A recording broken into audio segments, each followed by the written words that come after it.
How do you find the time in the day to sit around thinking about being sad? You have shit to do. How do you even have time for that? I've had people sit and give me long trotes on how they feel. And I'm like, where did you even come up with this shit? How long have you been sitting around just thinking about nothing? I don't have time for it. I'm training in the gym in between sets. It's not. I work all the time.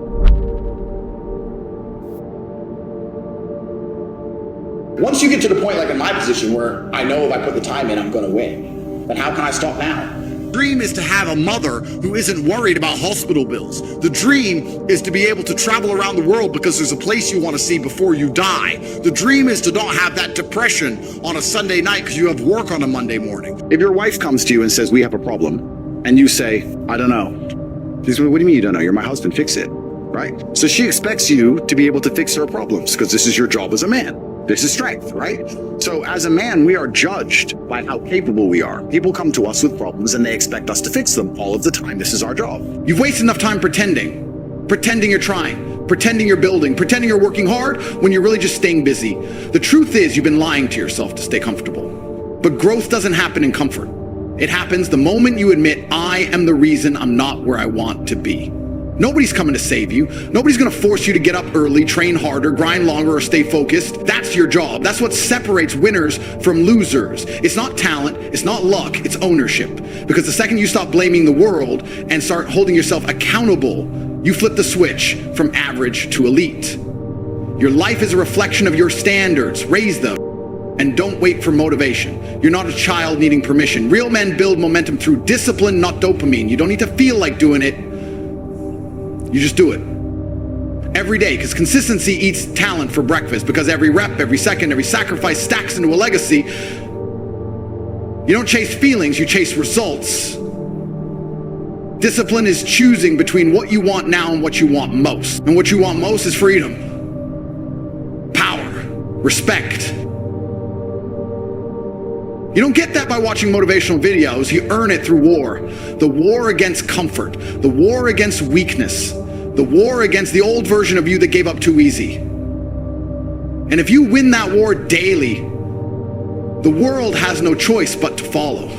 The reason your life hasn't changed is because you haven't taken control. You keep handing your power to distractions, excuses, and weakness. You want a different life? Then become a different man.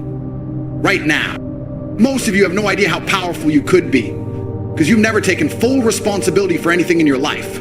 You're drifting, not living, floating through existence, pointing fingers at everything except the mirror. And that's where weakness is born. That's the breeding ground of mediocrity. You've been lied to by the world, convinced that your circumstances are a curse when really they're a test. Every failure, every betrayal, every setback, it's all a mirror showing you who you are under pressure. And if that reflection disgusts you, then good. That's where transformation begins. Change doesn't come from comfort, it comes from confrontation. You got to look at yourself and say, this is all on me. Every missed opportunity, every broken promise, every time I said I'll do it tomorrow and didn't, that's my fault. And that's not a weakness, it's the beginning of power. Because once you realize you're the problem, you also realize you're the solution.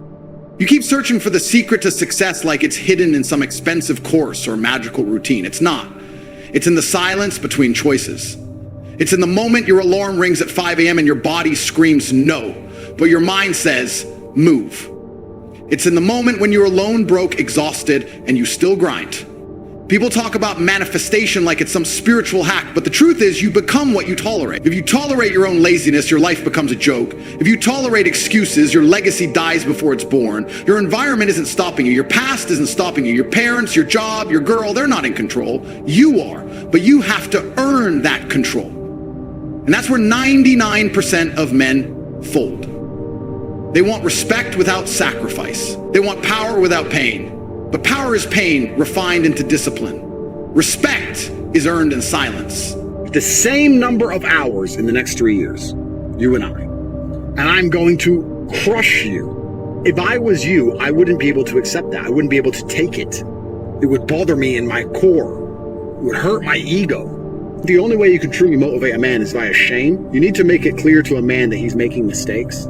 It's only when you feel sad about what you've done that you're going to feel enough regret to go through the pain it takes to be massively successful. I I cannot remember the last time I won anything unless I was winning by force. You do not win. There's no easy ride to the end. You're only ever going to win by force. Your mind must be an absolute monarchy where your commands are instantly obeyed and you instantly comply with your own mind. If your mind says, I'm going to train today, your body must instantly comply with the overlord, the absolute monarch, which is your intention. Because it is intention which matters above all things. You know, people talk about motivation all the time, and I'm tired of getting asked this fucking question. Let me explain something to you about motivation. If you felt like doing something and you didn't do it, you were never motivated.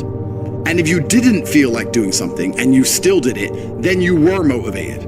How you feel has absolutely nothing to do with motivation. Motivation can be measured purely by the action in and of itself. Did you take action? Did you do what you were supposed to do? If so, you were motivated enough to do it. Even if you didn't want to do it, even if you hated the idea of doing it and was resentful about the fact you had to do it, that is motivation. The action itself. Because when you look at words like procrastination, they give big fancy titles for this. What procrastination is essentially is wanting and needing and knowing that you must do something and disobeying yourself. I'm dehydrated, I'm going to drink this water. You know what? Your brain knows you need to do it. I know I need to do it. I'm thinking I need to do it, and I just don't. That's the most ridiculous thing in the world, because if you can't listen to yourself, how do you expect anyone else to ever listen to you? How do you expect to ever be the boss of anyone else when you tell them what to do? They're going to obey you, which is necessary to run a family, to run any small to medium-sized company, to have, I guess, any real level of success in the world. If you can't listen to your own commands, you have no chance of having authority over everybody else, because people can smell it. They can tell a dosser when they see one. And I think men at home today need to be absolute monarchs over their lives. And this is actually a fantastic way to measure your capability as a man and your ability to get people to believe in you and your leadership. Let's imagine this. You're an absolute monarch of your life. You say what you want to do, you say how you want it to be, you say how you're going to live, you get it done. If a woman decides to stick by you with your absolute instruction and command, then she believes in your leadership. You have shown and demonstrated enough capability, perspicacity, indefatigability for her to sit at home and think, I want to follow this man wherever he is leading me. If she leaves you because you are not bending or breaking to her will, because it is an absolute monarchy that you own, that she is living within, then you're going to find yourself very, very lonely. So a great way to measure your capability as a man is to wake up and say, this is the life I want to live, this is how I'm going to live it, this is what I'm going to do, and see who's sticking around beside you afterwards. See which women are still there for you when you make it very clear how you intend to live your life. So you can live with absolute monarchy and reign as a king, and you're going to find out a lot about your capability, not only from women, but from men too. What men want to stick by you when you say, look, this is how I'm going to live my life. This is what needs to be done. This is the life I'm going to live. That will teach you a lot about yourself in an absolute monarchy, which is why you need the mindset of a king for the exact same reason. You now have an obligation to the people who believe in you. You now have an obligation to yourself, because it is an absolute monarchy that you are in control of. You can no longer delay it. You can no longer procrastinate. You can no longer live in the promise of a better tomorrow, of a perfect future. There is right now, and you have obligations you must fulfill. And I want to make this very important.